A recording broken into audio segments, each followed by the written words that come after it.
All right, peace, family. This is Dayvon Love, Director of Public Policy and Leaders of a Beautiful Struggle. I want to thank you all again for joining us for Streets to the Statehouse. This podcast is designed to really give people a look on what's happening real time in the Maryland General Assembly around issues that relate to racial justice. And those who are familiar with LBS, we're a grassroots think tank that advocates for the interests of Black people.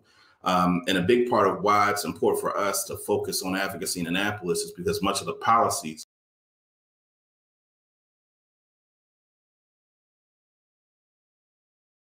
and so it's particularly important.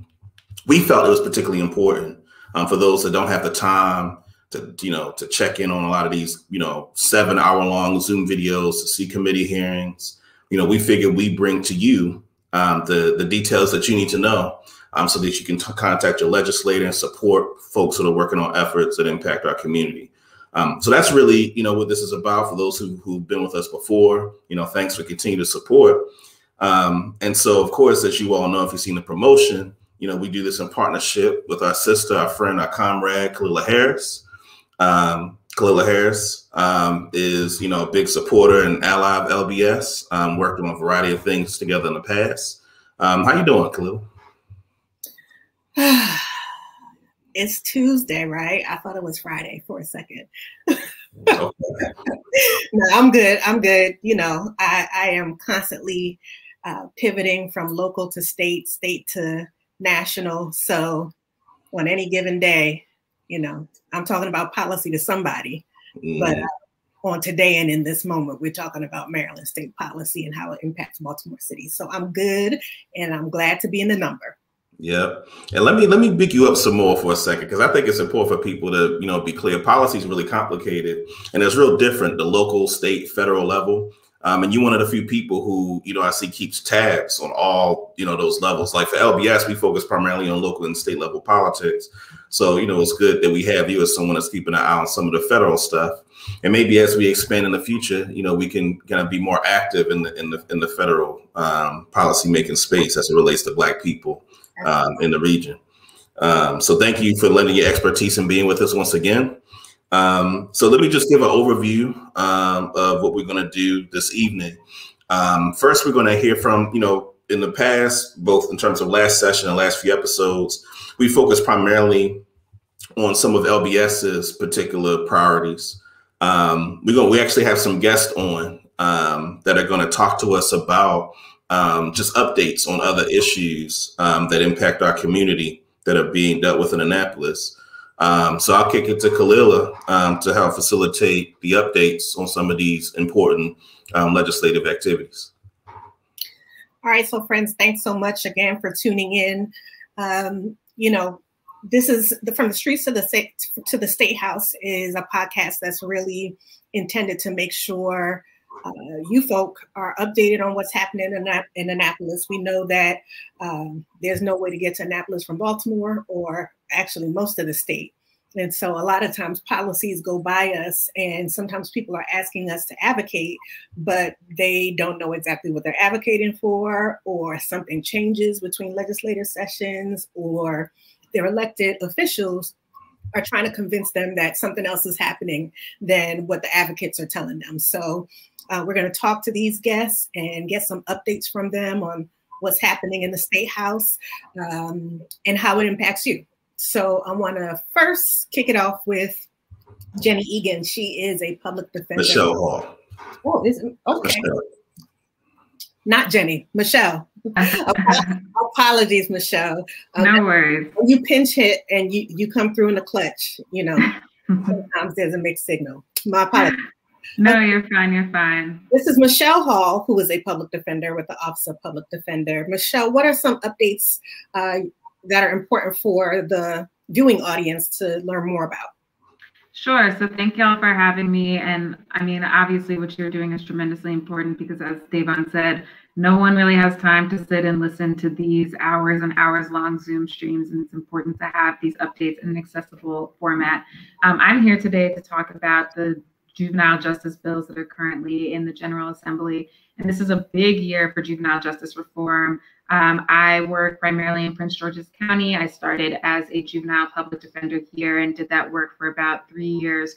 And there's a lot of major bills this session that are really meant to fundamentally change the structure of juveniles who are involved in the legal system in Maryland. So one of the biggest is the Juvenile Justice Reform Bill. And this was cross-filed in both the House and the Senate, which is a big deal because that means that there's agreement on both sides that this is something important that should go through. And this really changes our juvenile system in 4 ways. So first, it raises the age that you can be in juvenile court. So as it is right now, you can be charged in juvenile court at pretty much any age. I've had clients as young as 10 years old for something as silly as a trespass at school. So this bill raises the age of juvenile court to 13 years old, with some exceptions for really serious offenses between the ages of 10 and 12. And you know, as we know, part of the school to prison pipeline is kids being sucked into the system really early. And so this is so important to raise the age of when you can even come into juvenile court. The second major piece of this is banning the use of out-of-home placements for low-level offenses. So 2/3 of kids that are removed from their homes and sent to juvenile prisons and jails are sent for nonviolent felony offenses or non-felony offenses. 1/3 of kids are sent on technical violations of probation. So something like being absent or getting suspended from school and those types of issues. So this part of the bill bans the use of out-of-home placements for those types of offenses because we know that kids are best served when they're in their communities. And so it works to keep kids in their communities in that way. Third is limiting terms of probation. I don't know how many of y'all know this, but as it stands right now in Maryland, juvenile probation can be indefinite. So that means you're put on probation for something when you're 16, you could be on for maybe 2 years, 3 years. Juvenile court can exist up until the age of 21. So this would limit the length of probation based on whether it's a felony or a misdemeanor. You know, what we know about kids, and there's a great report from the Annie Casey Foundation that talks about how most kids are not committing new offenses. And a lot of kids, you know, you make mistakes, and that is not a reason to be kept on probation to have perfect compliance. And a lot of times what we see is kids are kept on probation just because of small things, small mistakes that we all make. And we're not giving kids that type of grace and keeping them under the supervision of the court. And finally, this bill will make it easier to divert kids out of the justice system, giving more off-ramps for kids. One of the most important things that I'm really passionate about is that actually there's a component of the bill that says that kids cannot be in juvenile court for something that should be handled in school, which dovetails to some of the other juvenile justice bills happening right now, which are the various police-free school bills. I really want to flag that tomorrow there is a hearing on Delegate Acevedo's bill, the Police-Free Schools Act, which is House Bill 1089, which will actually end having police in schools and this requirement by the Maryland Safe to Learn Act that schools have to either have school resource officers or adequate law enforcement coverage. And so this will say school districts cannot contract with police departments, which is huge. And really, you know, what we see both by being able to prosecute kids in juvenile court for things that happen in school and the presence of police officers in school is kids being sucked into the system for things that they shouldn't be sucked into the system for. One study found that schools with SROs were 5 times as likely to have kids arrested for things like disrespect, minor fights, and things that are really typical for kids being in school. But when you have a police officer in school, all of a sudden you're being arrested for it. So that bill, Delegate Acevedo's bill, is being heard tomorrow. And there was another bill, Delegate Wilkins' bill, Counselors Not Cops, which does some similar things in terms of moving money away from having police officers in schools. And that was heard earlier in February. The last 2 bills that I want to flag, earlier in the session, the Juvenile Restoration Act was heard in the House and the Senate, and that is in committee right now. And that act says that juveniles who received life sentences when they were juveniles have to have mandatory resentencings. And this is huge. The Supreme Court has said that these types of sentences are unconstitutional, and this is getting Maryland in line with that. And finally, the juvenile interrogation bills. You know, I'm sure that a lot of us are familiar with the story of the Central Park 5, now the exonerated 5. And as it stands right now in Maryland, a kid can be interrogated by police without any parent present, without an attorney present, or anything like that. And there's really nothing that has to be done to protect those kids' rights. So this bill says it requires officers to contact parents and have kids talk with the parents, talk with the lawyer before questioning, which will really change the way that kids encounter the police and hopefully really stop juvenile interrogations altogether. So those are some of the big highlights of what's happening in juvenile justice so far this session and going forward. Michelle, thank you for that. That's amazing. A lot of the work that I've done over the years includes not only dismantling the school to prison pipeline, but disrupting school push out for girls.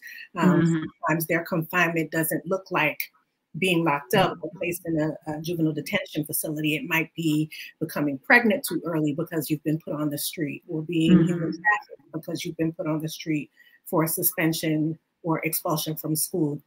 I think Delegate Boyce, if I'm not mistaken, put something forward about how we support students who are returning to public schools, that their record remain with the school district so that they can be supported and they can be tracked, as opposed to their data being sent to the juvenile facilities school and then transferred back to the public school system. I know with COVID, we have a number of young people who have not been heard from, and I have been working with my team to do some research on what's happened with students in juvenile detention facilities, because depending on the state, and just like we see here in Maryland, if they're not enrolled in the public school system, who's keeping track of whether or not they got re-entered if they left the facility while school is out? So you have any insight on that?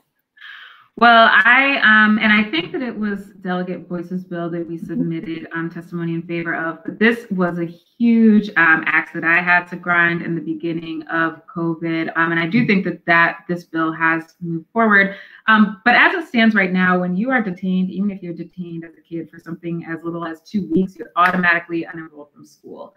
And then when you're released, your parent has to go through the entire process of re-enrolling you in school as if you're a brand new student. So lease, vaccinations, all this stuff and all this paperwork. And actually what happened at the beginning of the pandemic for a lot of my clients is the school system was saying, well, because you physically have to re-enroll in school and school is closed, and at this point, this is like in March when we don't really know what's going to happen, but they said, well, we don't really have a mechanism for you to re-enroll in school because schools are closed. And so you're just out of luck, which was outrageous. And I could not believe, I was fundamentally floored that was something that they were saying.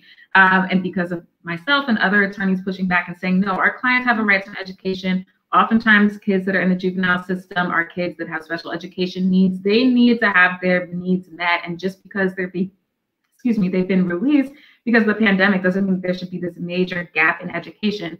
And so this bill keeps kids enrolled in their home school until the disposition of their case, which is a big deal because a lot can happen between when you were originally arrested and if you have a trial and lose and are ultimately sentenced in juvenile court, or if you plead, or if you have a trial and win, right? A lot can happen. A lot of times kids are released because we don't want kids to be detained if they don't have to be detained.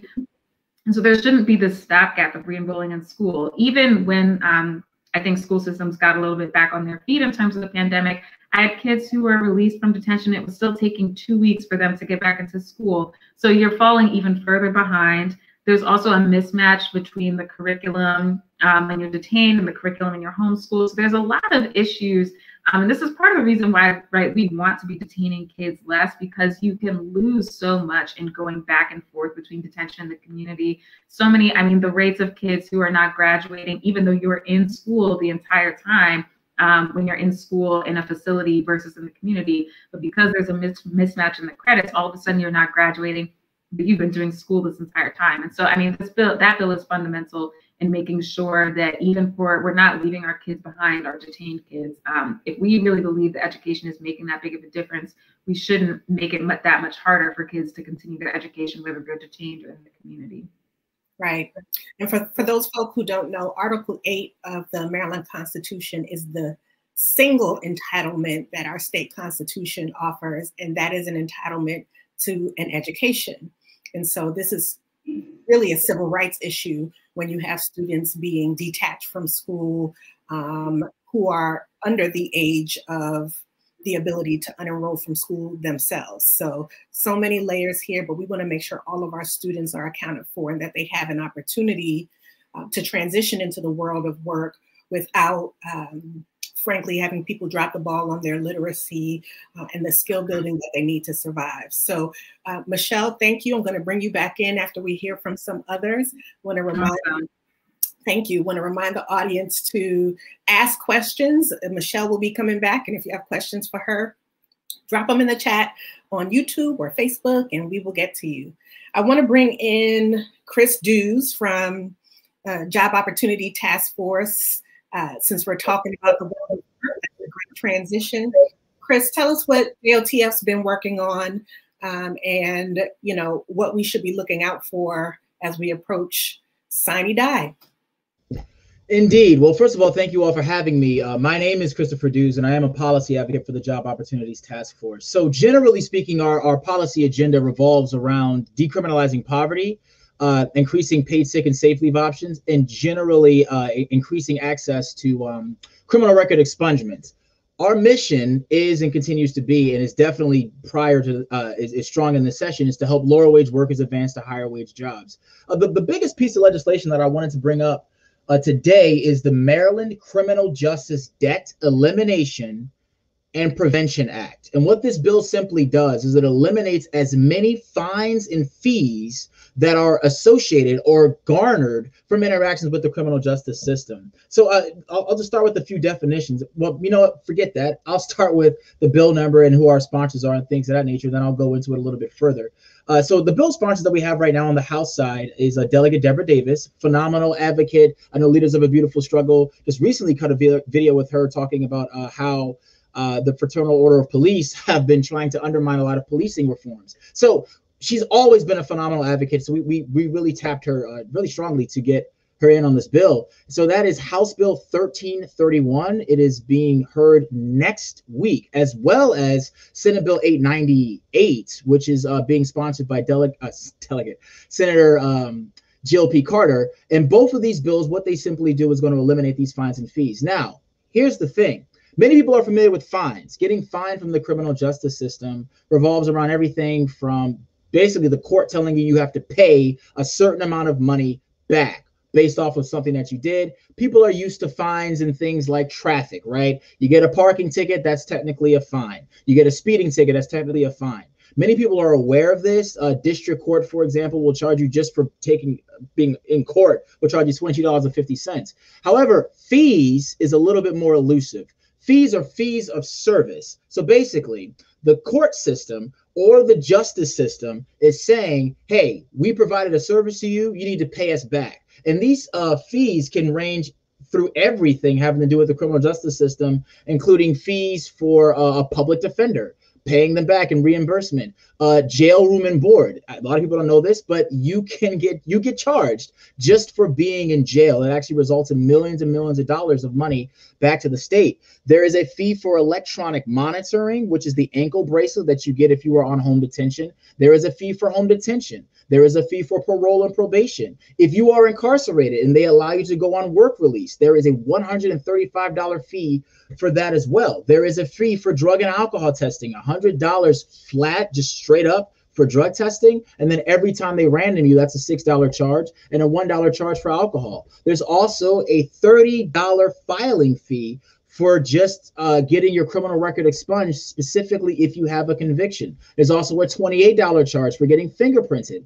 And above all, beyond all these different things, when you have to pay back all these fines and fees, there is, if you can't pay or pay on time, the CCU, or the Central Collections Unit, will collect 17% in interest or late fees on whatever you owe back to the system. So, just to jump to the point here, how does this entire thing fall into place? This really took off after the housing crisis in 2008, 2009, and really started to make moves during the Bush era. Now, they've always been charging these different types of fines and fees, but this really started getting heavy in that Bush era where things started to get privatized. So what happens is the states didn't want to say, and stop me anytime if you think I'm talking too much, but the states generally wanted to say, well, how can we lower taxes? That was one of W. Bush's big policy proposals, where we're going to try to lower taxes. One of the ways that they decided to do that was by offsetting as many, I want to be clear, as many expenses in the criminal justice system as they possibly could to individuals instead of having the justice system pay for itself. Okay, so what that means is instead of, I don't know, our home detention letting the state pay for it like it pays for everything else through taxes, like it pays for schools, let's let the individuals who are on parole and probation, who are on home detention, pay for themselves. Now, when you couple this with the fact of racial profiling in the state of Maryland, which is very strong, and the fact that the state of Maryland, as an example, has 72% of Marylanders of the incarcerated population in Maryland are Black, right? Even though we're only 31% of the population. So what you end up having is that a vast majority of Black people end up disproportionately having to pay back all these excess fees of service. Double that with the fact that the vast majority of people who are paying back these fines and fees or are having interactions with the criminal justice system happen to be poor. So let's just be clear. You have poor, specifically Black and brown people, but mostly Black people, leveraging or paying to fund the criminal justice system that literally impoverishes them, harasses them, and abuses them. When you think about over-policing and overcharging as well, then you just find that the poorest among us happen to consistently find themselves in cycles of poverty and cycles of debt because they are funding the criminal justice system. Just the district court by itself last year collected $58 million in fees. And if the vast majority of that is coming from Black and brown people, well, then you understand why we're struggling to have money. When you look at GPS monitoring as an example, the ankle bracelet, many people think that if you're on home detention, that is free as you await trials. If you look at specifically at pretrial, you are awaiting trial. ASAP Home Detention, which is a private home detention monitoring agency, will charge you anywhere from $10 to $20 a day. One of our clients is paying $364 per month just to await trial. So I want you to just take a step back and think about this. All these fines and fees, even if you look at the GPS monitoring of $364 a month, you need money to pay that. But a criminal record or any association with the criminal justice system pretty much will stop you from having access to employment because a criminal record is by far the #1 barrier to employment in the state of Maryland. So what you have is people who then can't pay because they just don't have the money, either risking incarceration or ending up in long-term debt simply for having interactions with the criminal justice system.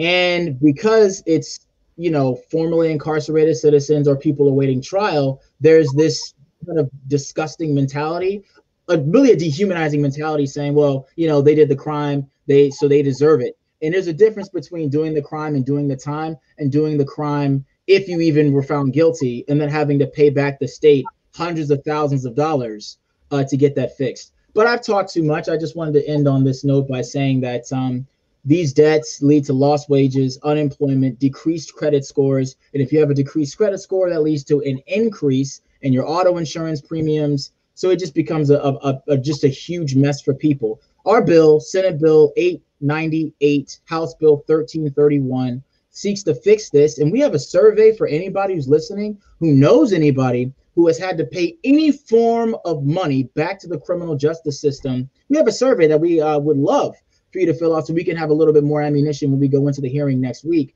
And to be clear, I just wanted to say that hearing is for the House side is on the 9th at 1:30 in the Judiciary Committee. I'm still looking for witnesses. I would love to have more people who are in the impacted community who have actually had to pay these fines and fees testify to how that system works.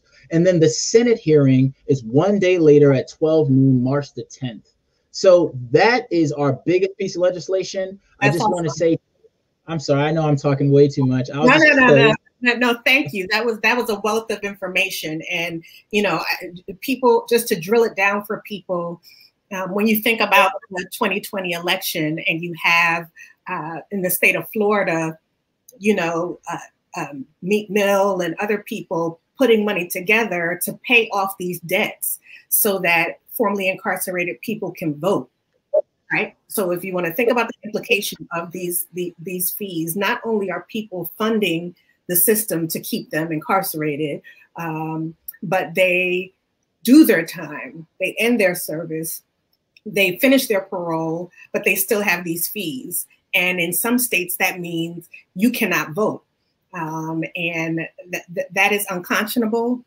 When you have people who get picked up for jaywalking or, you know, just some minor offense that likely shouldn't be putting them behind bars in the first place, and then requiring them to pay fees that begin a cycle of deepening inequity and increasing their poverty level. This is where you talk about the criminalization of poverty. And for those of you who aren't familiar with JOTF's report, you can go to jotf.org, or you can just hit the Googles and take a look at the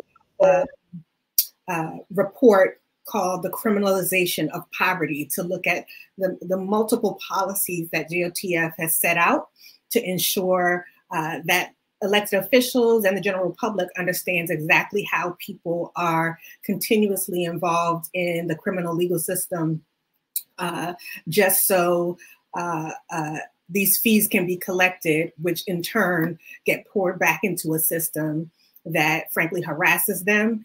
We know if we need additional fees, we know where we can find them. We're going to talk about that a little later. We can take it out of the police budget. So thank you again, Chris. I'm going to pull you back in as well a little later. I want to remind the viewing audience to drop us some questions for our guests. And again, just building on what we've already been talking about, I want to give a virtual hug to our next guest, my girl, Nicole Mundell.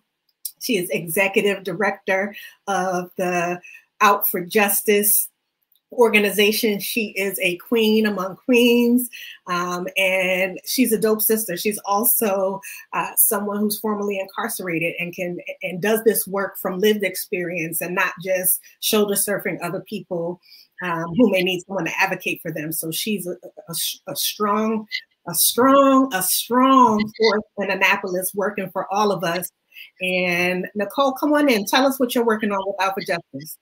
Thank you. Now, I only learn from the best. So it is an honor to be virtually right beside, to my left, of a bad sister, right? Like, you know, I see you every day. I'm learning from you. And so I do not do this work alone. I can say that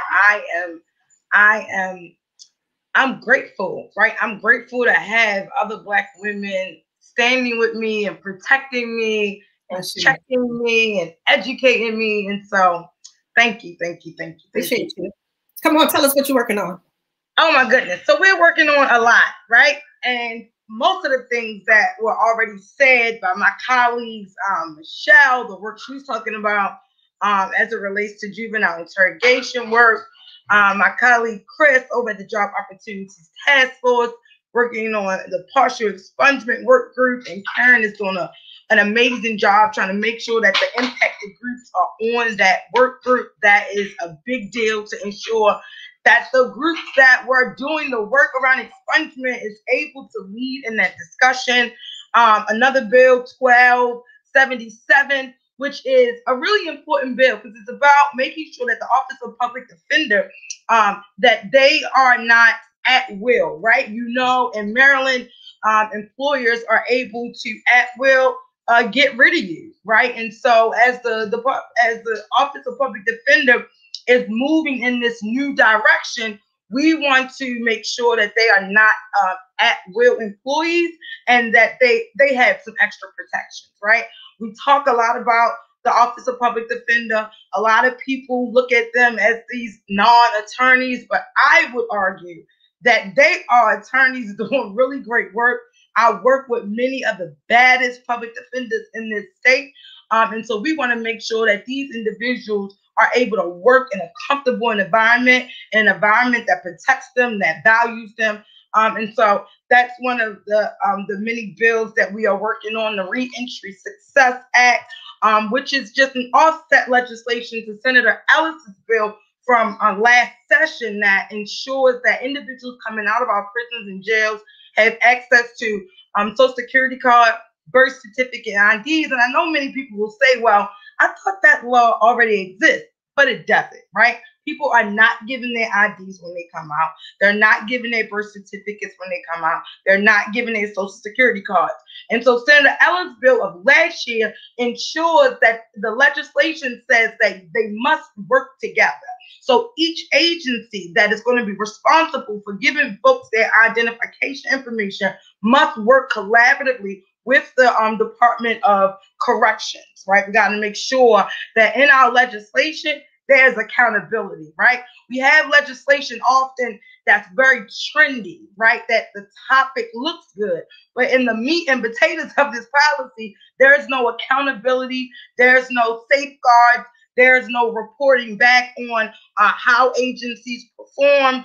And that brings me into, so I just want to make sure 1233, the Reentry Success Act. So Delegate Feldmark's bill is just filling in the gaps of what Senator Ellis' bill did not do.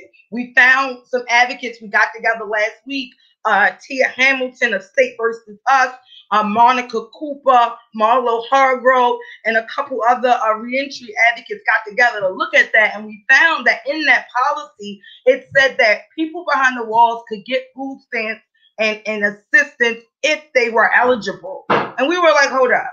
If they were eligible, right? If you keep that type of language and policy for individuals coming home from our prisons and jails, they may not even apply because they just may feel like, oh, well, maybe I'm not applicable, right? So we wanted to make sure that any language that would prevent our folks from accessing these services was removed, because we are indigent coming home from our prisons and jails. We have nothing to do with what our family had or what our spouse had. We are coming home to nothing, and that is the way we want to be viewed. Do not look at us as if we have some extra assets hiding somewhere and that we are not eligible for these services, to make sure that we are having a successful reentry. I want to make note that it's something I'm very proud of. I co-led the coalition for almost 3 to 4 years to ensure that women coming home from our prisons and jails have access to a pre-release facility. I cannot say that louder. We overrode the governor's veto, and I am looking forward to ensuring implementation on that policy. HB 222 is also a piece of legislation I'm very proud of. It's supported by the Expand the Ballot, Expand the Vote Coalition, and this is a coalition that worked with Out for Justice last election to ensure that individuals across the state of Maryland in pretrial detention had access to the ballot. And we were able to make the Board of Elections, the State Board of Elections, do something that, in its own words, had never done before. This was historic. And so coming into the legislative session, we were able to actually put into law, or put language in a bill that we actually implement, right? How often are you able to write policy that you actually battle tested? And so we want to make sure that everyone knows that HB 222 is the go-to voting behind the walls legislation. It includes an ombudsman. I hope I'm saying that word right, because I hate saying that word. It includes reporting by the state board. And I will remind you that the state board is in support of this legislation. It ensures that civic education is done behind the walls. It ensures that there's a 1-800 hotline number for individuals who are having issues behind the walls. It ensures a drop box at every pretrial detention center across the state. So this is a bill that is comprehensive, and this is a bill that is supported by all of the stakeholders, all of the partners, and that is the type of policy that we want folks to get behind. Policy that is comprehensive and that is not only popular and fancy in name, but in the words. This policy makes sense, and it allows for the state board to build a program so they can test this thing out. I know folks want to move us into the direction of Chicago, where they have actual vote centers in our prisons, and I'm in support of that. I'm a returning citizen myself. I was incarcerated at a time where I could not vote for Obama, and I wouldn't have want nothing more than to vote. But what I wanted, what we do want, is to make sure that the process is smooth and that it makes sense, and that we're going to actually have an opportunity to cast our ballot. So let's make sure the state has an infrastructure for how they do that.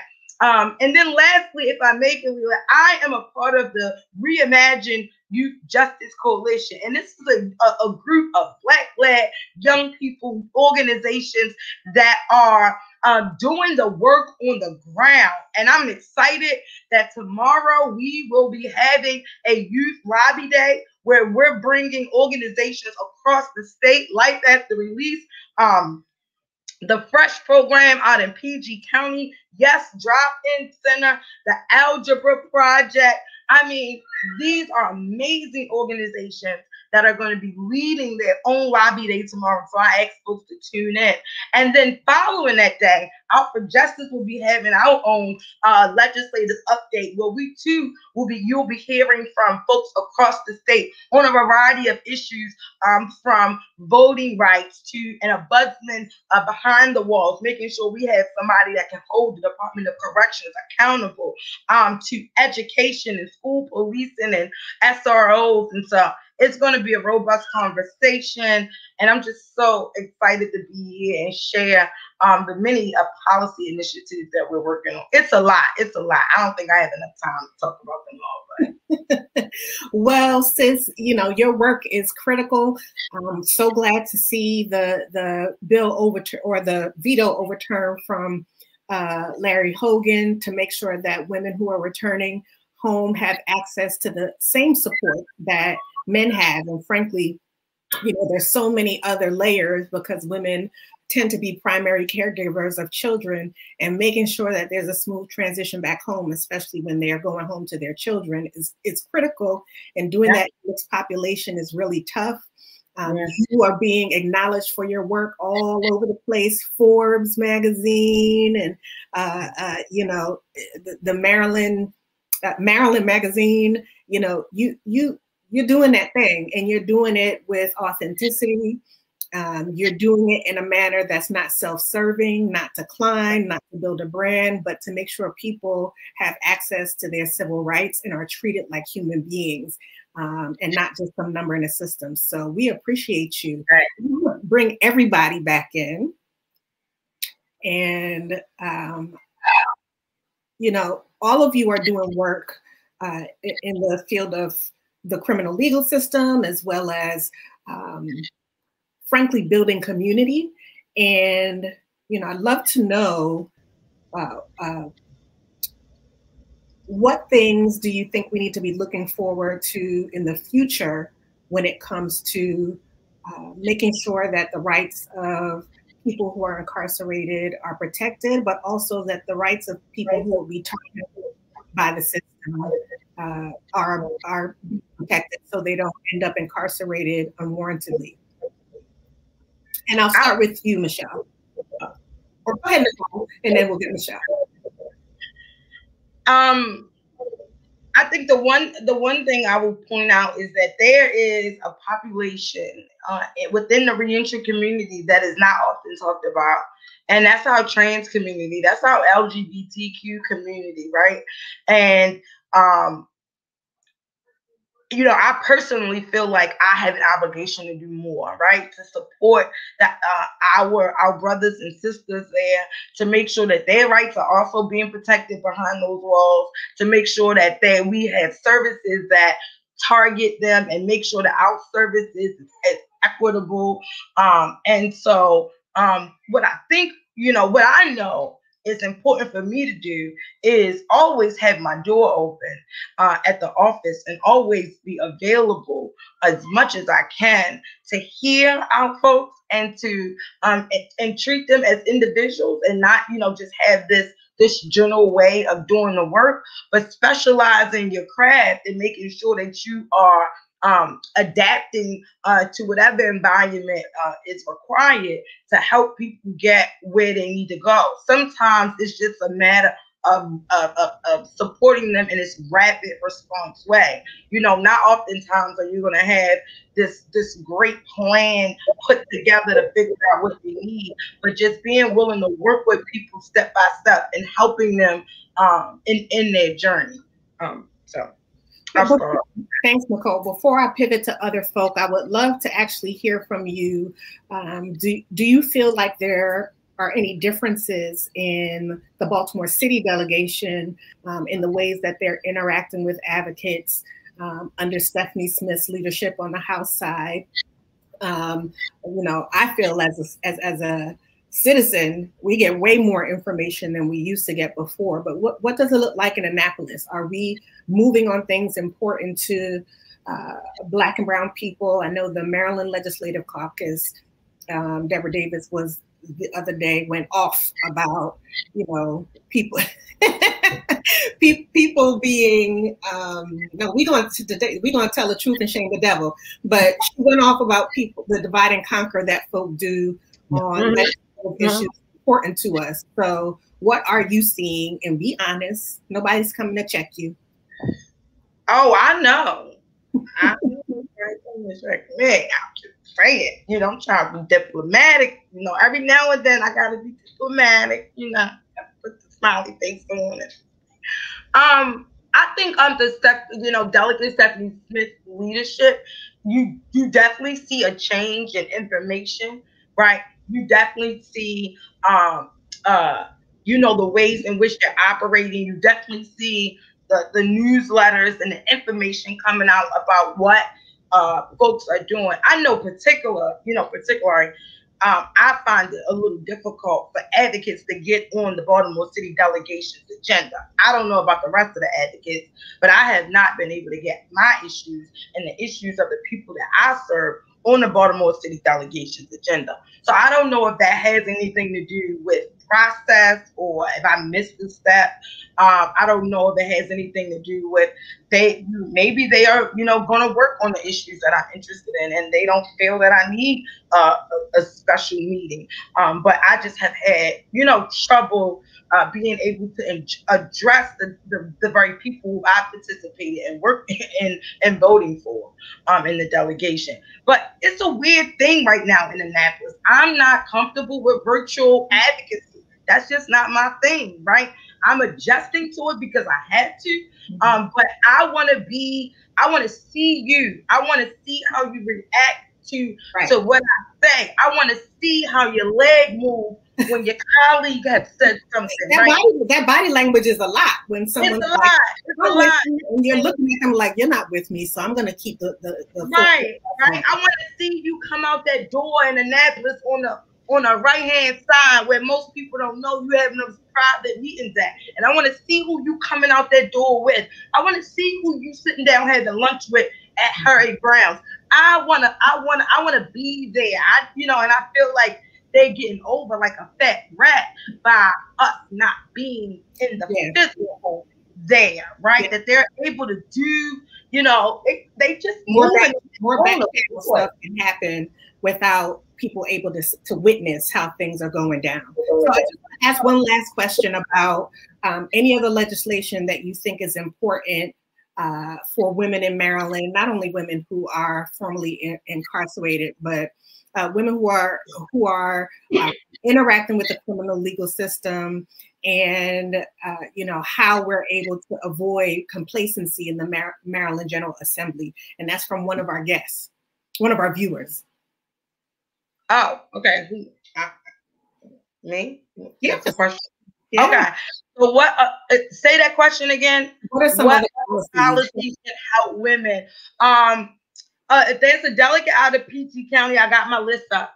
There's a delegate out of PG County that has legislation around not discriminating against individuals with criminal records in reference to housing.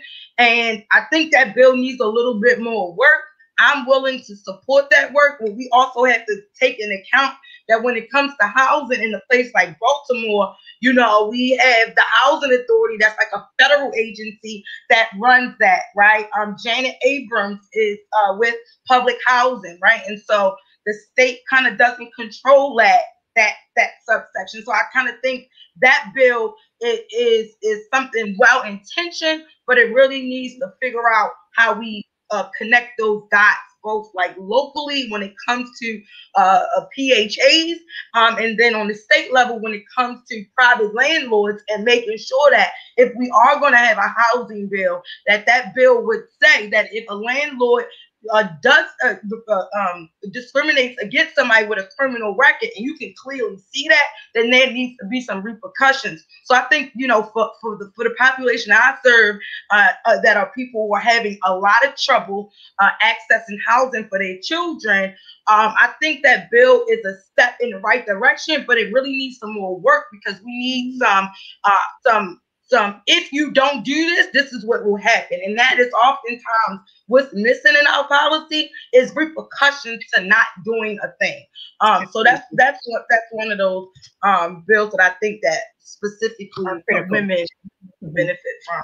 So Michelle, and also the fees, like you're gonna see how many women who are primary caretakers of their families that are engaging with the penal system, how these fines and fees just kill them, right? Like you can't do anything extra with your family. You can barely pay your bills. You got to borrow. You got to rob Peter to pay Paul, and you know it's just hard. And it really not being able to financially provide for your family, it creates a ripple effect with you and your girls and your sons, and you can't provide for them, and you can't do what they need you to do, like basic stuff. And so it really starts to weigh on the family's infrastructure, and that's one of those bills that I think, you know, it will impact men, but those fines and fees will impact women greatly, and the GPS monitoring. If the state passes legislation that they will incur the GPS monitoring fees, that is going to be a big lift off of our women who are engaged in the penal system. So thank you, Nicole. That question was from Anigwenze Ogbu, excuse me. Anigwenze is a dad in Baltimore City. He's an advocate, and you know, he just volunteers his time to pay attention to policy and legislation, and those are the folks who are engaged with LBS. Michelle, I want to ask you that complacency question before we go on to another question. How should people keep a fire lit under our elected officials so they don't become complacent, particularly with what Nicole was just talking about, that you're not there with them. You're not able to, you know, walk out the elevator and say, you know, give them the look like, I see who you're walking down the hall with, or whose office you just came out of. How do we avoid that complacency? You know, it's tough. This is my first session really participating. And it's actually been incredibly disheartening. And I hope that any elected officials listening to this, if you're listening, hear this. Like, it's so disheartening. You're testifying in these hearings and you just see them on their phone, heads down, like not paying any type of attention. And people are talking about, especially for a lot of these police reform bills, the juvenile justice reform bills, people are talking about some of the worst experiences that they've had, losing a loved one, being incarcerated, like all these types of things. And you're not even giving them that type of time of day. And I don't know how that compares to like regular session, but I do know that it's a lot easier when you're at home on your computer to engage in that type of behavior. And so, you know, people are really putting themselves out there in this time that we are all so incredibly vulnerable. And so I would challenge any elected officials who may be hearing this to really think about that and hold your colleagues accountable for that as well. You know, a lot of the ways, though, in terms of keeping up the pressure, I know that, I mean, reaching out to your elected officials constantly is so critical. And by any means, I know that we've tried to do a couple of calling people out on Twitter. I don't know how much that has worked or not, but I know that that type of public pressure, you know, you can be in someone's inbox as much as possible, but taking it to a public platform is also important. I also want to shout out theirs, and I don't know if we were going to talk about this at all, but on Thursday, there's a call to action, an emergency action for protesting for the actual police reform bills that the advocates have been asking for, and not the watered down bills that I think is where a lot of this is going. So that's going to be this Thursday, March 4th at 4 p.m. meeting at the Annapolis District Court and a march to Lawyers Mall.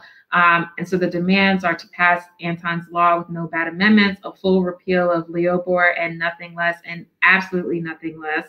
Having a statewide use of force standard, getting cops out of schools, and then local control of Baltimore City Police. You know, I think there's always compromise, but there's been so much compromise this session on police reform bills that should really be no-brainers. I mean, I just was on Twitter earlier in this session, and they said that no-knock warrants passed in Virginia, and that is not what we are getting here at all. This bill, at least with the amendments that I saw earlier, is not getting rid of no-knock warrants at all. And so, you know, I think that I know that it's tough, right, in the pandemic, and I have been to a lot less protests now than I have gone to before, to be out and in the streets. But I do think being at that protest and putting that type of pressure is important as well, in addition to the other types of virtual and distance type of pressure that we've been trying to put on. So that's on Thursday at 4, that particular protest. Thursday at 4 on March 4th. Yep. We're going to march on the 4th. 3-4 at 4. We're going to march from the Annapolis District Courthouse to Lawyers Hall. Yep, that's correct. And I can post and send the flyer as well. And this is with the Maryland Coalition for Police Accountability. So great. And we are going to talk more about the Law Enforcement Officers' Bill of Rights and making sure there's a standard of engagement with police in this state. This also plays into what Nicole is talking about. And what I know is this pandemic continues to morph and change. And there are a couple of places that have strains that are not impacted by the vaccine.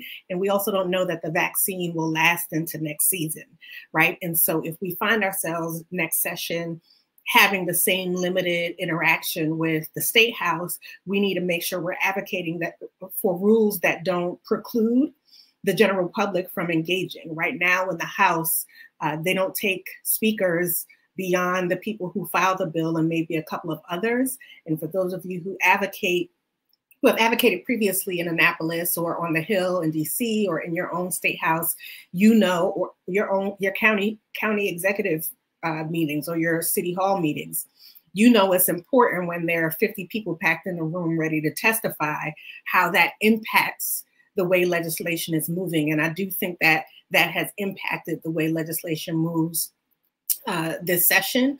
Although the Senate is more liberal, the Senate has not been good on criminal justice reform. So, you know, I want to pull you in as well, Chris, and ask what other things people can do. And this question's from Joe Carlson.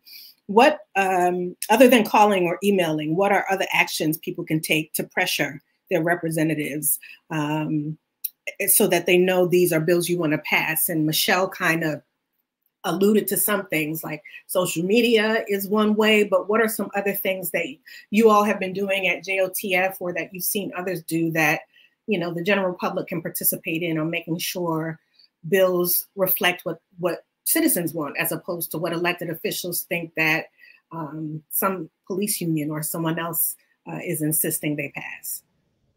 Yeah, that's a great question. So what I would argue is that when it comes to legislative officials, you know, they respond mostly, not even necessarily phone calls and emails, but just to actual in-person meetings, right? Like, it's easy to lie to somebody or kind of finesse somebody from a distance, or dodge an email or dodge a phone call. But when you actually have to look at a person face to face, that can be a bit of a problem. I would argue that, especially if you were part of an organization, set up a meeting with a legislator, and then note if they decide not to set up or who dodges the question. And then, as has already been mentioned, I would out them entirely on social media. The other thing I think that is very important for every member of Maryland to do who's interested in these issues is to actually really educate yourself on the issues. This sounds like common sense, but there are so many issues. Now with JOTF, I specifically am focused on workforce development and employment. My end game is to make sure that you have a full-time job where you can take care of your family, so that the vast majority of the reasons why you might even get caught up don't even snatch you. Let me just, as an example, things that in Maryland state law that people just may not be aware of. Your credit history can jack up your auto insurance rates by nearly double if you have lower credit history. I'm going somewhere with this. If you can't afford auto insurance, then you can't drive your vehicle because Maryland mandates auto insurance. If you can't drive your vehicle, but you have to get to work, then you're screwed. 50% of Marylanders have to drive cross county just to get to their place of employment. Transportation then becomes the largest barrier to employment. If you look at just Baltimore by itself, only 9% of jobs can be reached by public transit. So I just say that to say this: auto insurance has to be reformed to eliminate non-driving factors like credit history, zip code, to make it more affordable for people. Why am I saying that in the context of your question? Those are the kind of things, let me just put it like this. If we keep the conversation, and there's nothing wrong with, changing the policing structures and stuff like that. That is 100% true. But access to capital, access to funding, access to employment are also things that we need. A criminal record is the #1 barrier to employment. There are bills on the table right now that I feel like the vast majority of people just may not know about. House Bill 238, automatic expungement of non-convictions. These are acquittals, dismissals, no process, and yet your government, specifically the courts, are saying, hey, we can't expunge those no process. We can't expunge those dismissals. We can't expunge the crimes that you were not found guilty of simply because we have some technological glitches and it's going to cost us too much. So I think being educated on the issues outside of, let me just put it like this in a different way, outside of having an image, and I'm not saying anybody on the call is doing this, I'm not saying anybody at LBS is doing this, but having an image of the African-American struggle specifically in relationship to policing and not to barriers to employment, I think needs to change. And I think we need to have more conversations and just more intellectual debates on what is the best way to get and keep somebody employed.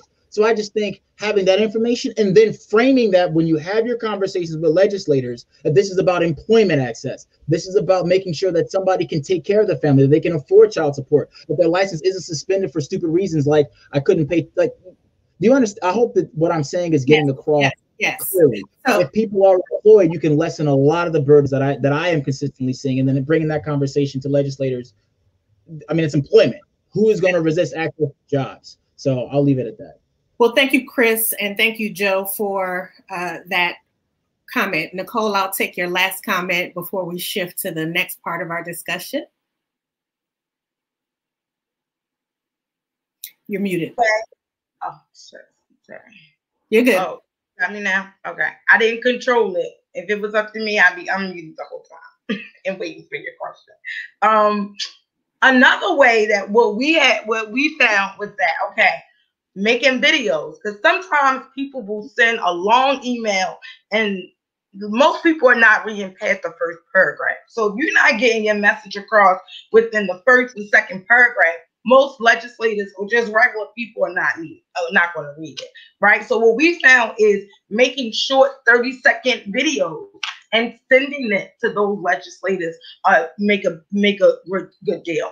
We also encourage people to research who your legislators are. Who are they connected to? It's very possible that you know a family member or you know a prior coworker that's associated with that legislator, and reach out to them and say, listen, your legislator isn't not being responsive, because they give off this really good image to their peers and to their family members. And so they would hate for somebody close to them to have to come to them and say, you know what, I was talking with your constituent today and they said that you don't respond to emails or you don't respond to phone calls. And so we just got to be creative in how we're getting the folks, right? And so one of the two things I would say is create those little small 30-second to minute videos, send those in an email. They can also be used as testimony as well. As we know, the Senate is very limited. Sign on letters. Find out what organizations are doing these sign-on letters. Common Cause Maryland, led by a Black woman now, led a great campaign in the beginning of the session to make sure that the Senate and the Speaker knew that the folks in Maryland was pissed at these bullcrap rules that they was divvying out. And so find some sign-on letters that you can also be a part of. But research your legislator and find out who they are, what they like, where they go to eat, and you can pop up there socially distanced. If they like ice cream in their district, pop up at the ice cream shop. We just got to find ways to get to them, because we can. Well, Nicole, Michelle, Christopher, thank you so much. I want to wrap this up.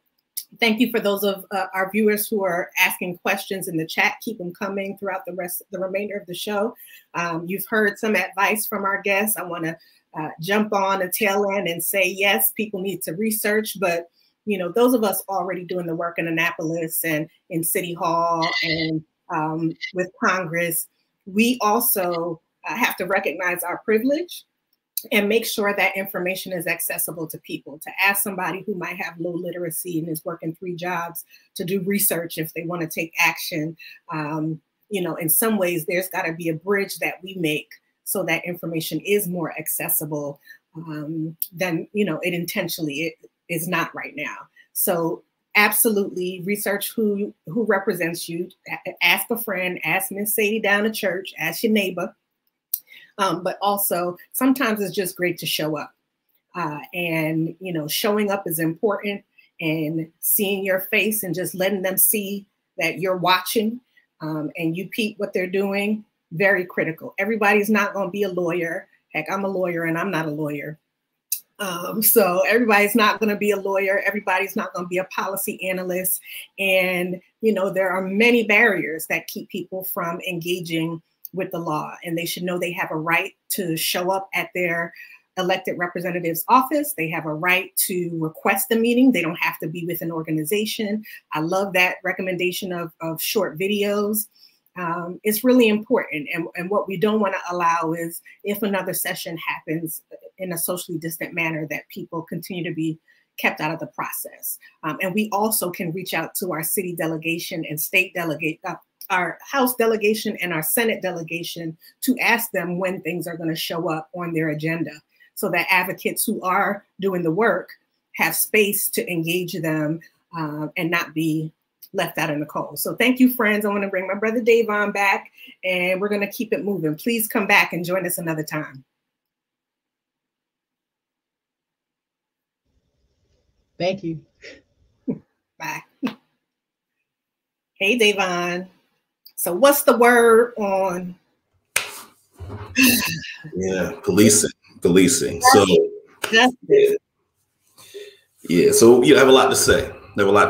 And you know, and again, I'm glad you're with me, because I think there's a lot to unpack here that I think is going to be really important for those watching to really be diligent about.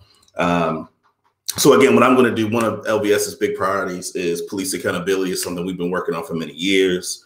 So what I want to first do is actually start with just some big picture framing that I think is particularly important. Because one of the things that is clear to me is that given the fact that we're in a moment where police accountability, police brutality over the past 5 to 6, 7 years, maybe even a little more than that, it's become more mainstream. There's certain frames that people, I think, approach policing from that I think get in the way of people really thinking about what meaningful police accountability legislation comes from.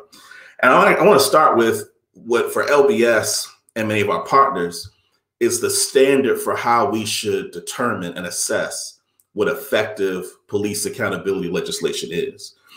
Because I think, and we actually talked about this a little bit a few podcasts ago, that a lot of what we get to see on the public mainstream are pleas for people recognizing Black people's humanity as the basis for the kind of policymaking that's done around Black folks. And that often leads to policies that are important, but that for us are not central, right? So, conversations about body cams so we can see people, that helps people to be held accountable that way, or police training, things like that. But for us, police accountability is successful to the extent that it transfers power into the hands of the community and its ability to exercise power over the law enforcement entities that serve them. For us, that's the bottom line, that if you don't have community control over policing, because community control provides the greatest deterrent to police brutality and misconduct. Because officers are rarely ever convicted criminally of their abuse and misconduct against the community.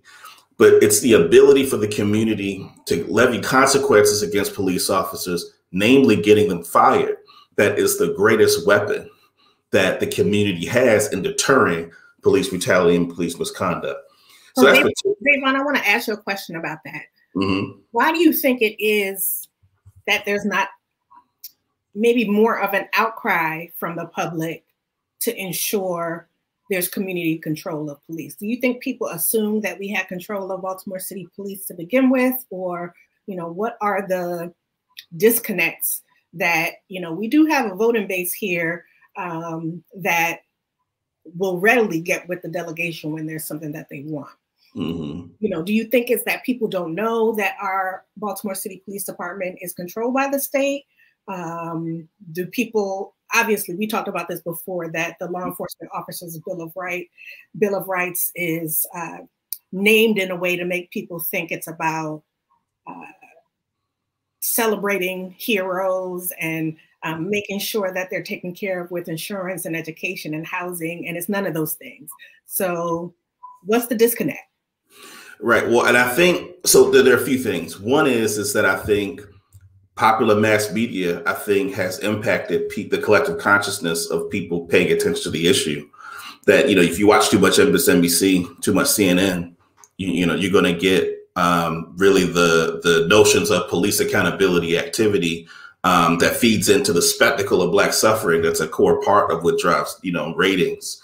And so we get really shallow notions of racial justice from that.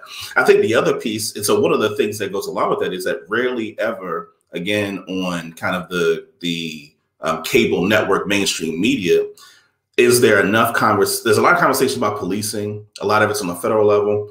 But for those who've been working on the issue of police accountability, policing policy is the providence of state and local law.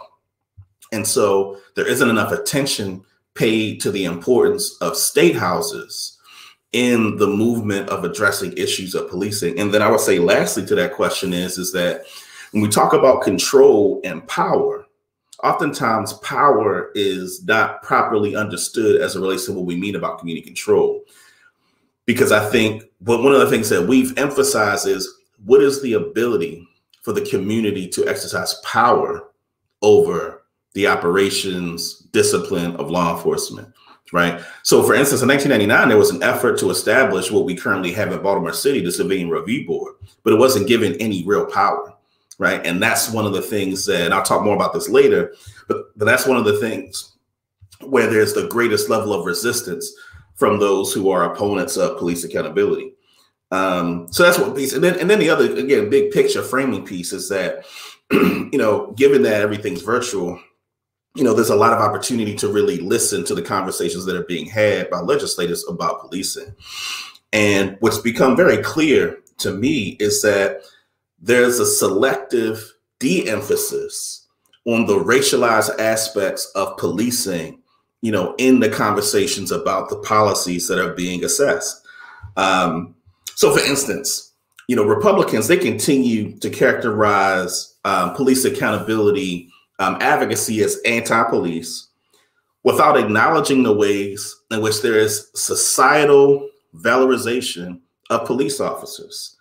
And if you look at many of the studies, the polling that's been done on public opinion around law enforcement, even though there has been given greater space in mainstream media to discuss issues of police brutality, the Americans, the majority of Americans continue to hold favorable views of police officers, right? In spite of the conversation around police brutality, right? And so to characterize, when you think about the reputations of law enforcement and police officers, they've remained relatively secure in terms of being held in high regard. Conversely, if you look at a variety of research on the ways in which Black people are criminalized and the kind of criminalized stigmas of Black people, that those continue to persist even as there is a greater awareness of the problems within policing. And so one of the things that I hear in conversations that policymakers are having about policing is that they're not putting the need for these policies to shift in the context of the way in which racial inequities and white supremacy are as a system, not as like people not liking Black people or hating Black people, but white supremacy as a system, as a system that determines outcomes disproportionately that do harm to Black people, that the system of white supremacy still governs every element of civil society, which includes law enforcement. And again, there just isn't enough conversation about that in the conversations that are being had in, you know, subcommittees, on the floor, et cetera. And so it's just been frustrating watching a lot of these legislators do that. So Dayvon, you know, you previous viewer who asked a question, Anikwenzi, has said before that, you know, it's interesting in Baltimore City, the systems that don't have community control are the systems failing people. So Baltimore Police Department is not controlled by Baltimore residents in Baltimore City. Baltimore City Public Schools is not controlled by the residents in Baltimore City. You know, we're fighting for House Bill 1026 that got pulled to make sure there is an elected school board or partially elected school board where there are more positions for people elected by the public than there are people appointed. That was pulled down. We heard a lot of nonsensical beefs about, you know, why do we need this? Let's wait and see. Typical dialogue that pretty much say, hey, you general public, we know better than you. And, you know, give us a chance to show you how much better than you we know. And you know, these systems that are not controlled by the public, despite the fact that we pay taxes, despite the fact that we, you know, go to the ballot box, those are the systems that are not working for people in the way they ought to. And when you talk about racial justice on top of that, you know, the Democratic Party in Maryland, you know, people talk about Maryland being such a blue state. And, you know, when I say to people, I'm like, it's more like maroonish purple. Because when it gets down to it, people protect their coin and stick with their race before they, you know, pass legislation that is truly progressive and for the public. But the Democratic Party in Maryland in particular has not come out very strong on racial justice, particularly in this session. Will you share your thoughts on, you know, how that's impacting us and what we need to be focused on to move on that? Right. So I mean, to that point, one of the big picture piece that I think jives really well with that is the fact that, and I'm going to get into both, I'm going to focus particularly on Anton's law, which deals with the access of police investigatory files. And I'm also going to address the LEOBR repeal and replacement pieces of legislation in a moment.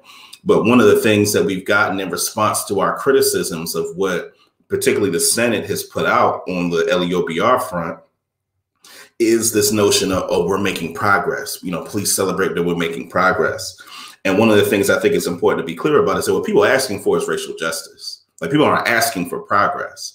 And I think for folks to insist that we accept progress as acceptable, you know, one can't both do that and then claim to be an advocate for racial justice, right? That's one of the kind of quintessential tactics that liberals use as a way to maintain the status quo, to give small concessions that don't get at the larger structure and really engage in the really meaningful structural changes that are necessary to achieve the goal that I described at the top, which is about the importance of shifting power to the hands of the community. So if we go with, so today, there was some floor debate about Anton's law, which was coming out of the Senate, sponsored by Senator Joe P. Carter. This is a bill so currently police investigatory files, so the files of which pertain to investigation of a police officer's alleged misconduct are prohibited from public disclosure. For those who have submitted Public Information Act requests, you know, government agencies are required to give certain kinds of information to the public when requested.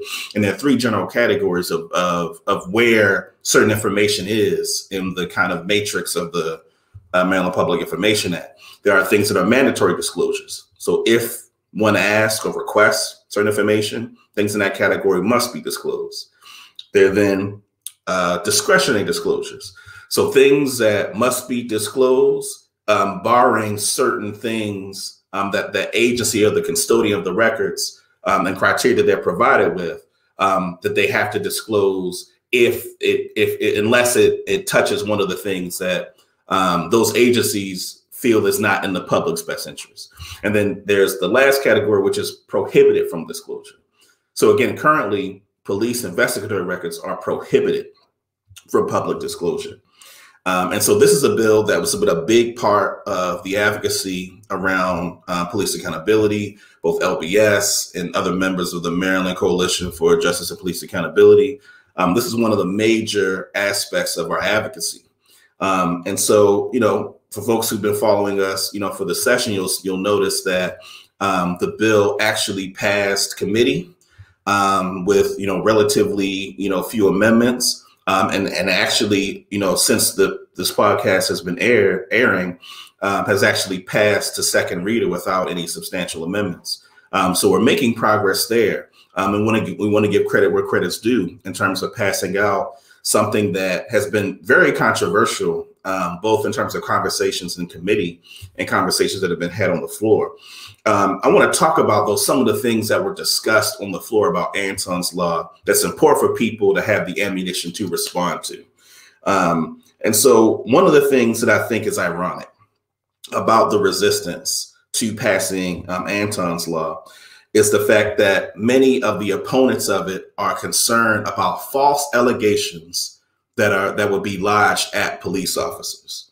And it's interesting because this is a legislature that has had problems, that has been slow to pass expungement legislation that would expand opportunities for expungement for criminal records, as was mentioned in the previous section, where criminal records have been a major impediment to employment.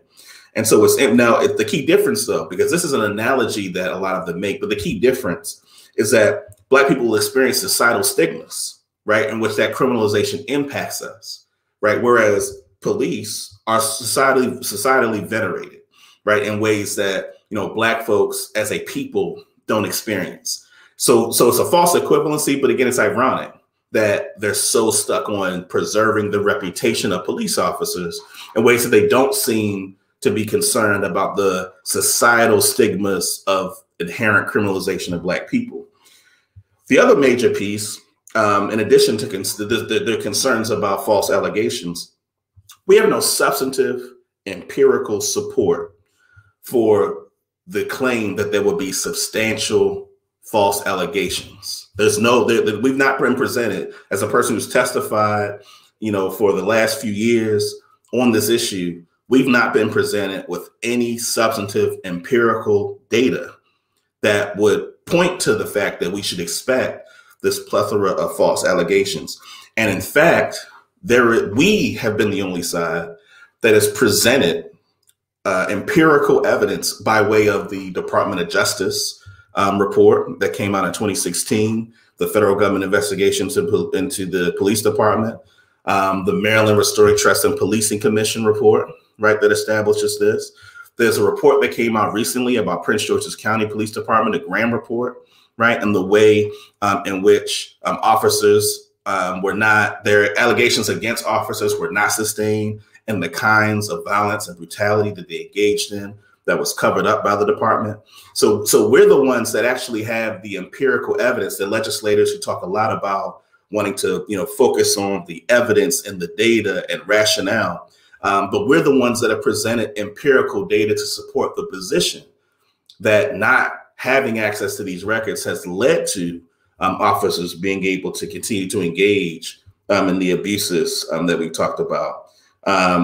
And then just a couple of last things just on some of the pieces around Anton's law that's particularly important. One is that the opponents of the bill, I think, are intentionally describing this bill as providing complete open access to these files. It's important for the listeners to know that we're advocating that the police investigatory files go into the discretionary disclosure category, not mandatory disclosures, but into the discretionary disclosure category. So this would allow for reasonable redactions and exclusions of information to put out that the agency would feel is harmful to execute their duties, or harmful that are not in the public interest, or harmful to the individual filing the complaint. The agency has the ability to withhold information that would be problematic.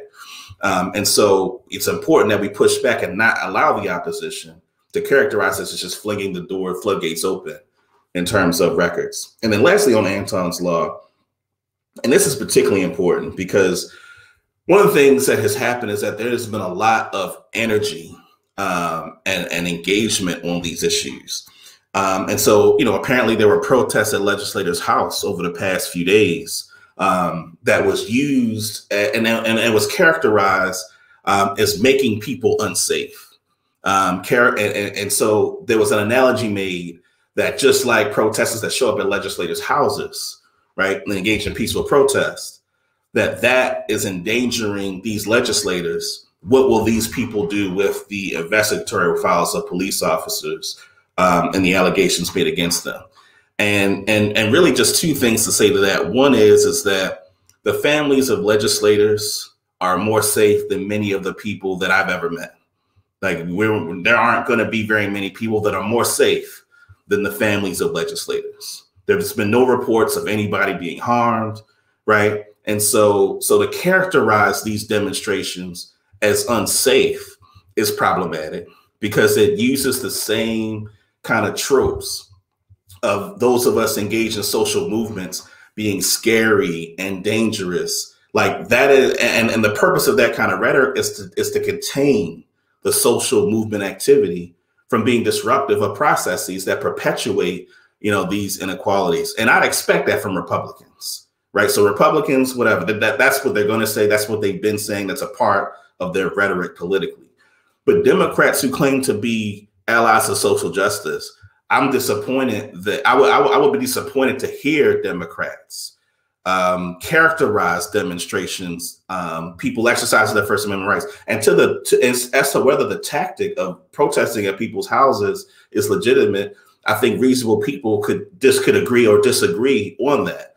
But I think to characterize it as making people unsafe is the kind of rhetoric that attempts to undermine our ability to engage in social justice, and similar to the police tactics of not wanting people to see records because it would make people unsafe. It's interesting because in both of those roles, as a public official and as a police officer, you've signed up to serve the public. That's so right. It'd be one thing if it were like you're a psychologist or you're someone's attorney or you're a mental health professional and people are showing up at your house because you practice behavioral therapy or whatever the case may be.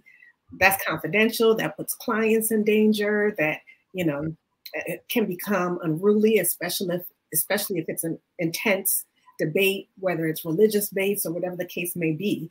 But if you are elected to office, we all know where you live. So we may come to your house if you don't want to talk to us in Annapolis. And if you're a police officer, you work for us. We don't work for you. So the idea that we're not allowed to know how you work for us, it makes no sense. So if they want to compare both of those two things, go ahead and do that, because in both situations, you work for the public and you signed up to do that, right? You talk about the veneration and valorizing them.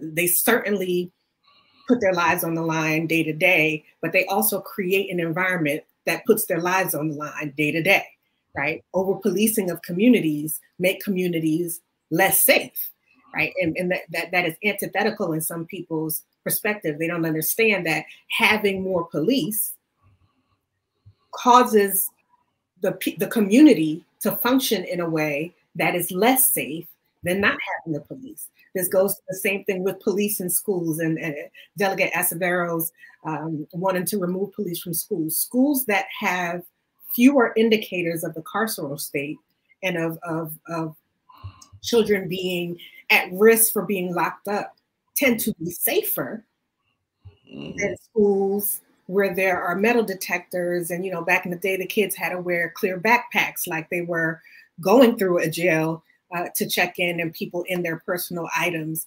Those two things go together. So if you want to talk about, the public engaging with elected officials and protesting at their home, like you said, whether it's wrong or right in your mind, that's fine. But according to the Constitution, it is legal. And, they, like the police, have signed up to engage with the public. So, their argument in many ways works against them because they're not being compared to private citizens or, you know, healthcare professionals who may be helping women to exercise their right to choice. That is dangerous, again, for the client, for the medical professional. It is not dangerous for me to stand near your house when you're walking up and say, you're not listening to us, we've elected you, and you need to work on behalf of your constituents. Or, hey, police, stop jumping out on me. stop being a criminal in the ways you're accusing my nephew and my cousin and my son when they're not doing anything. But last I checked, you had $100,000 under your mattress as a part of the gun trace task force. So, you know, in many ways, I think what you're saying, they're shooting themselves in the foot because they're describing public officials by making the argument that they should not have to engage with the public, which is crazy. Right. There's also legislation related to, Senator Carter released legislation about body cameras and them having to be on at all times. I thought I saw that coming up this session, that the requirement of body cameras, because the other part of it is if you have a body camera on all the time, are required to, that you cannot turn it off while you're on duty. Okay, I don't need your files. I'm gonna watch what you do.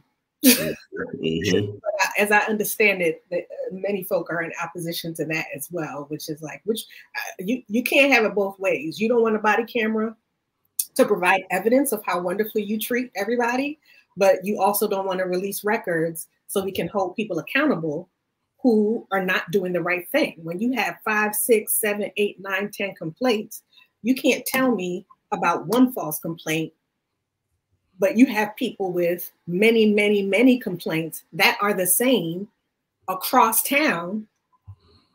Right. I mean, and you know, it's cliche to say it, but like information is power, right? And that's one of the things that I think law enforcement as an institution, the FOP, is clear that more information in the hands of the public takes power away from them, you know, and they're used to being able to control the narrative. You know, one of the things, the other major things that we focus on is the LEOBR with the language to replace, you know, due process for officers. And one of the things, you know, that I want to say that I think is really, it's just so fascinating. One of the things that's happened is that the FOP has made an interesting pivot and are describing, you know, both opening up of transparency, you know, as it relates to Anton's law and the repeal of LEOBR as making Black officers particularly less safe. And one of the arguments that they're making, particularly as it relates to LEOBR, is that LEOBR was established back in 1974 to address the fact that police commissioners were discriminating against Black officers. So this is a thing that now has become a new talking point of the FOP, and it's being said over and over and over again. And my hope was that it would eventually die down, because as a person who's done extensive research both on the policy of LEOBR and its history, you know, one of the things that is undeniable, again, as a person that's gone through the records, there is zero reporting on LEOBR during the legislative advocacy to establish it, and soon thereafter, that LEOBR had anything to do with discrimination against Black people. In fact, during that period of time, there were still major barriers for Black officers to even enter the ranks of being law enforcement. In other words, there weren't even enough Black officers, right, for that to be one of the major concerns that would have been reported as to why the LEOBR was being put in place. So again, this is, you know, to all the legislators that talk about the importance of data and information, right? And because during the voting session on the bill SB 627 that I'm about to get into, which deals with LEOBR repeal, literally a couple of senators just asserted that that was a big part of why it was established and why the protections are there. And there's zero empirical evidence to that effect. And so that's an important starting point. And then just, wanted to give a little bit of history of community control of law enforcement, because as I then began to recognize that this was an increasingly utilized talking point of law enforcement to try to make their point, I started to think, like, people really need to know the history, because people are making decisions about policy that is informed by history that isn't real history in terms of what actually happened.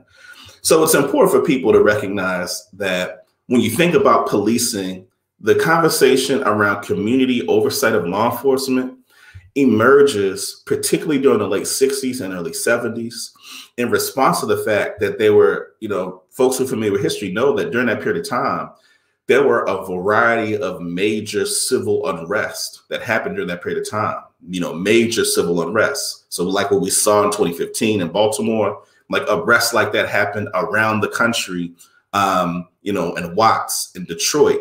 In Maryland, it happened both in Baltimore and on the Eastern Shore in Cambridge, Maryland. There were actually two in Cambridge, Maryland in the 60s, which don't often get enough attention, where martial law was actually established in Cambridge during those civil unrests.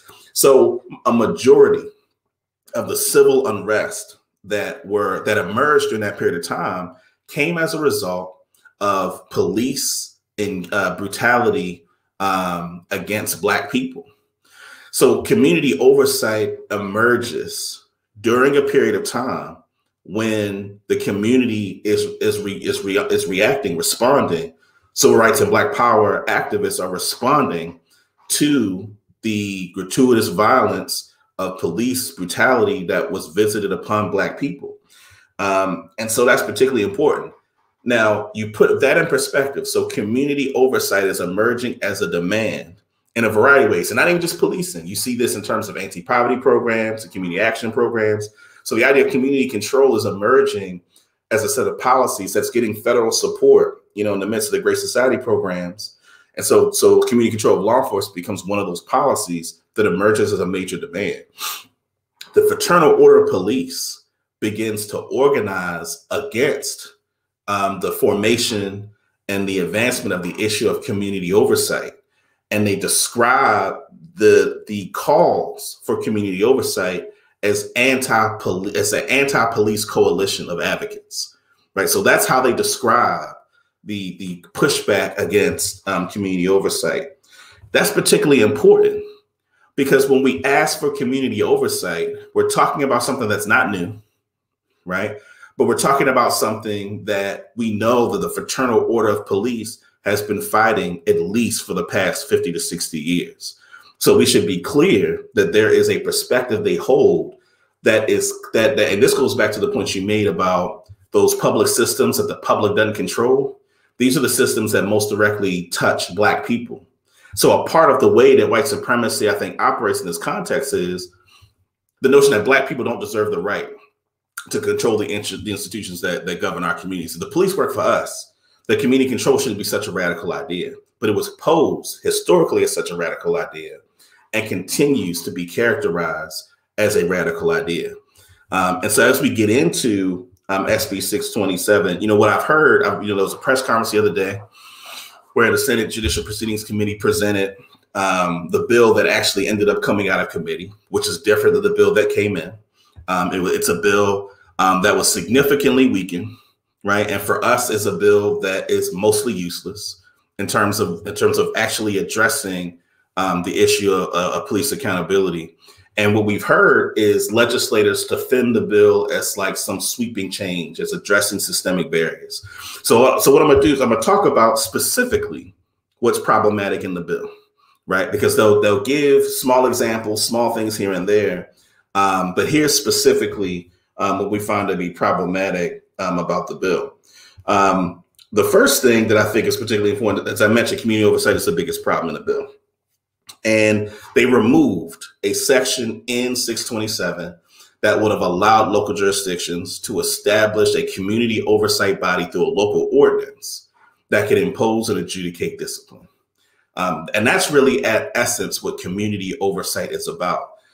Creating a process by which the community is able to pressure its local officials. Local ordinances often they require public input. So this would be a process that would be open to the public, where people would be able to lobby their county council people to pass a piece of legislation that would structure their community oversight process that would be external to law enforcement. So it would not be an entity that lives within the law enforcement agency, but it would be an entity that would be external, that the community has control over. That part of the bill, which for us was one of the most important pieces, was gutted out of the bill. And what we have been told in response is that, well, now on the police trial boards, there will be 2 civilians and 1 officer, and that has been articulated as community oversight. I even heard some of the legislators on the floor today describe this piece of legislation as having a review board. But it's important for the public to be clear. 2 civilians on an internal administrative hearing board is not community oversight. That's plugging in civilians into a police control process. But that's not an external body that has power to impose discipline on law enforcement officials. In fact, even furthermore, the civilians on the trial board, the bill doesn't spell out how they get appointed. So the issue with that is that this opens the possibility for politics to be imbued on which civilians are added to the trial board. And even outside of that, the biggest flaw in this notion that the 2 civilians on a hearing board represent community oversight is that the civilian or the 2 civilians that are on this board only come into the picture when a chief hands down discipline and the officer decides not to accept the discipline from the chief. So if a chief gives discipline, officer says, I didn't do it. It goes to a hearing board, which is a process we wanted to eliminate altogether, the hearing board process. But that aside, they get a hearing. That's the only way you get the civilian input, as opposed to an external community oversight board that would be able to insert community involvement and decision-making at other points in the process. They would be a part of designing and being at other points of the process as to impose and adjudicate discipline. And so that's a really important difference. But we're talking about, when we say community oversight, we're talking about the ability for an external entity controlled by the community to impose its will on law enforcement. That's what real community control is. That's what real community oversight is. That's not what's in this bill. Do you think that there are elected officials who don't understand that? Or do you think they understand but are willfully talking over what's being requested? I think it's a combination of the two. Mm-hmm. I do think there are some people that don't understand, in part because years ago, when we were pushing for police accountability, we recognized one of the big pieces of advocacy was civilians on trial boards. And we were clear that we would have to do work in Baltimore City to try to structure our process where the community was involved. But that was our advocacy back then, where we had 2 more conservative presiding officers and where we had the political landscape was much narrower. We now have legislators that want to claim this as an effort towards racial justice. And our argument is, if that's what we're talking about, then community oversight has to be, kind of what I've described. So there's some people that I think don't get it because it is complicated and confusing. And I think there are intentional efforts to make it more confusing by those, who are opponents. But I also know that there are folks in the legislature who understand it. They understand its implications and just don't think that Black people should have that kind of power over police. Which again is the biggest. That's the biggest piece. And there's a variety of research that's been done that shows that community oversight bodies have had the biggest impact on sustaining complaints against police officers. Now, one of the things that's important, the last thing I'll say on community oversight for this piece, before I get into some of the other kind of smaller pieces that's problematic about the bill, is that establishing community oversight entities that don't have sufficient power can actually be worse. Because what it does is that it discourages the community from feeling like their actual participation will equate to anything. and that will encourage people to be more disengaged. So that's a part of why we don't want the bill as it's currently constructed to be characterized as community oversight. Because if people don't see the actual changes, then people will be disillusioned and disenchanted, because the perception will have been, oh, the community has power when it really doesn't. So are you saying more along the lines of people? So what I heard you say was the bill will be articulated as community oversight, so perhaps people won't be engaged. Won't there be people in the public who don't want to engage because they feel trapped, like they won't be heard? Right. So the hearing board structure is the place where the people who are still trying to push SB 627 are saying there's community oversight. So I went over the ways in which that's limited, right, where that's not actual community oversight. And so the concern is that if this gets peddled as it currently is by leadership as actual community oversight, you'll have people that feel like they're enthused about being in a process where they have power. But as I mentioned, there's research that suggests that if you don't actually have an external body that can actually impose discipline and adjudicate discipline and actually have power, then you'll have people involved in a process and then they'll just get disengaged because of lack of power. And I think in Baltimore City, the evidence of that is the Civilian Review Board. There were many years where there weren't even enough commissioners on the Civilian Review Board to have meetings because it had no power, right? And so people became disillusioned. So similarly, that's why it's important for us to make sure that we are clear that when the proponents of the bill as it currently is constructed call it civilian oversight, we don't confuse the public and make it clear that it's not that. And then just a few other things that are also problematic of the bill. And the things I'm about to mention, or all of the things that I'm saying are bad about the bill, were all amendments that were led by the FOP, the Fraternal Order of Police. So before you transition, before you share those other things, led by the FOP, and we're talking about on the Senate side of the legislature. That's right. The opportunity to make further amendments on the House side of the legislature. That's correct. Yep. So the FOP and all of these were the things. And so folks who, if you're following on Twitter, folks who are criticizing Chairman Smith, Vice Chair Wallstriker for voting with Republicans, with a handful of exceptions. The things that I'm mentioning are the things for which Republicans and those two Democrats came together. Expungement. So one of the things that this bill allows for is for a police officer to expunge the record of unsustained complaints after 3 years. And again, this goes along with our conversation about Anton's law, the idea that these are officers for whom work for us. And if they have a record of abuse, allowing them to expunge their records doesn't allow us to be able to go back and assess whether an officer is consistently being accused of something that there's a pattern, but internal affairs isn't getting to. And so that's one piece that's in the bill. That was an FOP amendment that got in the bill. Second is that there's a prohibition on the use of these files, the investigatory file, a prohibition on those files being used in administrative and judicial proceedings. So essentially what that means is that, if you have these files of allegations, then a part of what happens is that those files can't be used as additional evidence in proceedings where police officers are the subject.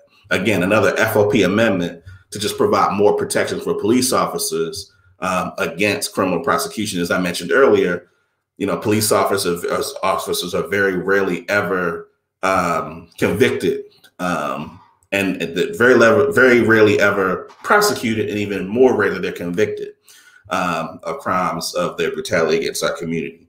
And then lastly, removed something that would have required officers to disclose their assets.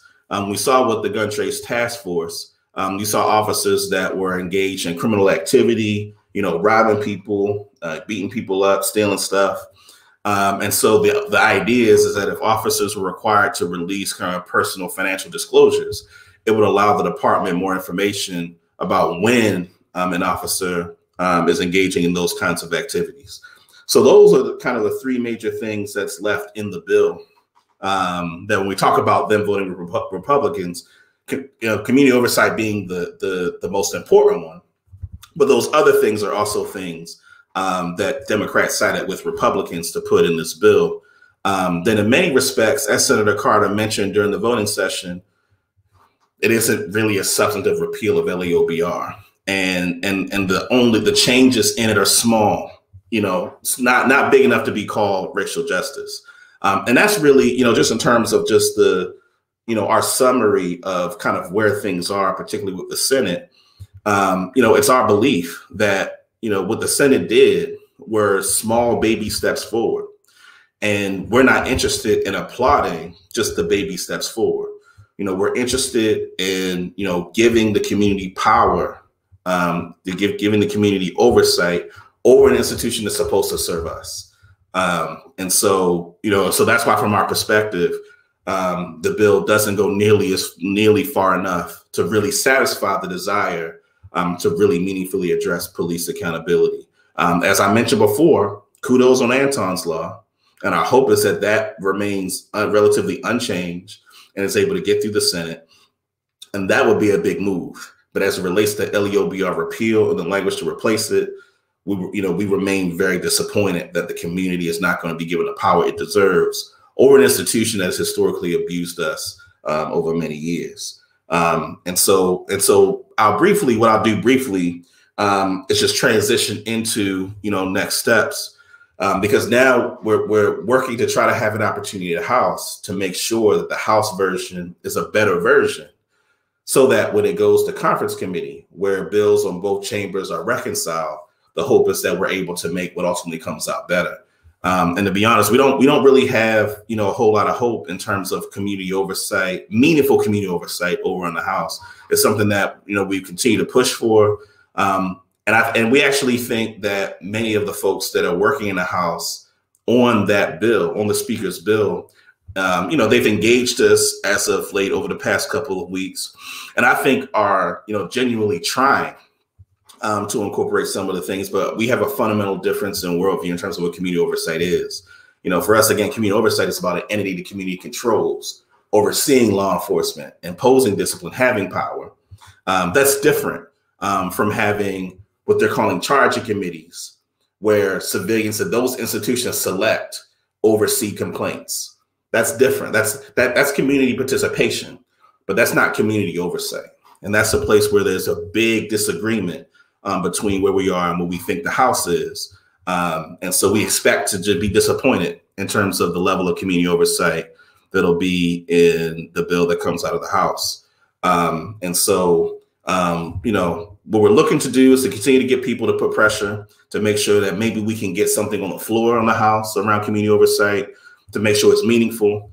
So we continue to push there. But that's where things are. And I think just to round it out and to go to a point, Khalilah, that you mentioned earlier, was just the fact that, racial Democrats they've been conservative on these issues of racial justice. I mean, even listening to some of the things that the previous guest brought up, just in terms of the kinds of policies that we have to push for, things like expungement, the fact that it was such a hard fight to get a women's pre-release, center. Like, these are things that, and in addition to what I just described about policing, Democrats' record on racial justice, they seem to be conservative on issues that require meaningful acts of racial justice. And it continues to feed the criticism the LBS continues to have on the way in which the Democratic Party in Maryland calls itself blue, calls itself progressive, but has missed the mark in terms of what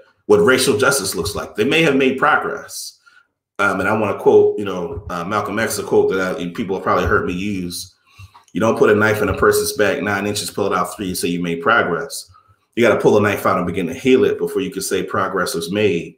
And there's no way that anybody could characterize, the legislation that's likely to come out to be anywhere near pulling the knife out and beginning to heal it. And that's just, the problem that we see with the Democratic Party. So I see that Khalilah, you've been freezing up a bunch over the past few minutes. Are you good? You there? I think I'm good, but that depends on whether or not you can hear me.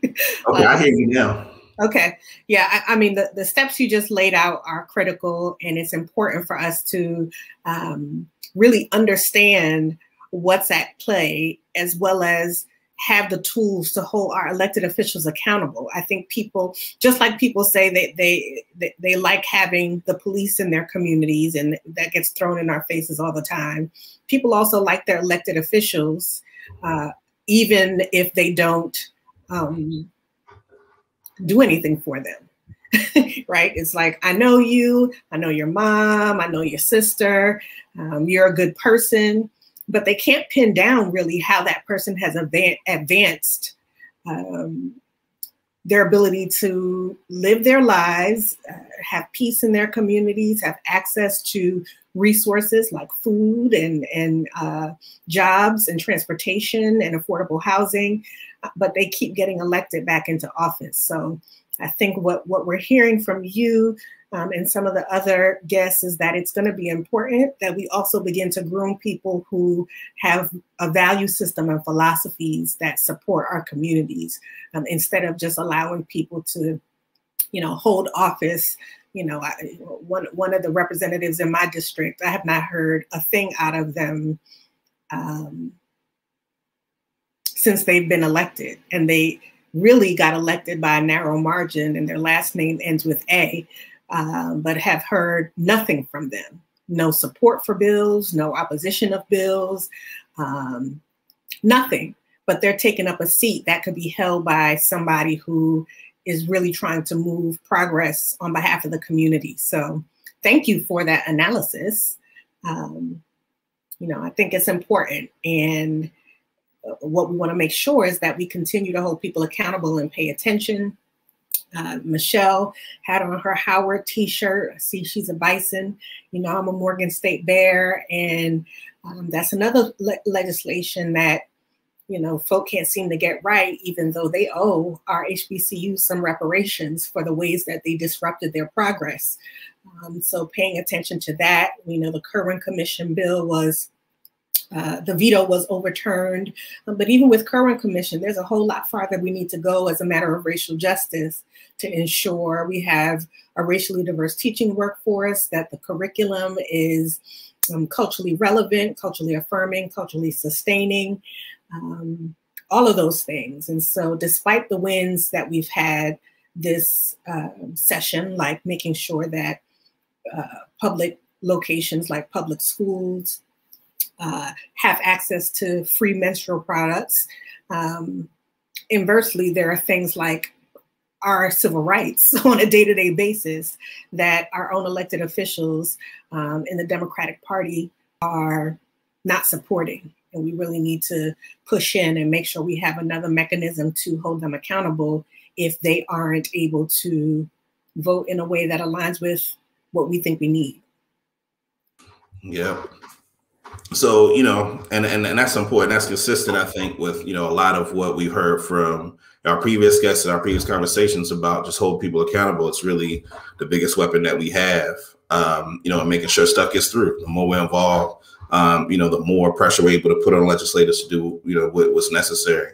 So we actually, we almost at 2 hours. So want to first thank you again for joining us and, helping to moderate these discussions. A lot of information. And so, appreciate you, being able to hang with us and to, help us sift through a lot of really complex information, but information the community needs. And so we're going to wrap up. Any last things you want to say before we wrap up, Khalilah? Always a pleasure to be in the house, and we'll come back and give you all an update on how things are going. But thank you for sticking with us. As you see, I will pause my brother Dayvon to ask questions to make sure I understand and you understand, something that he lives and breathes every day. But make sure you bring a friend next time. Ask as many questions as possible.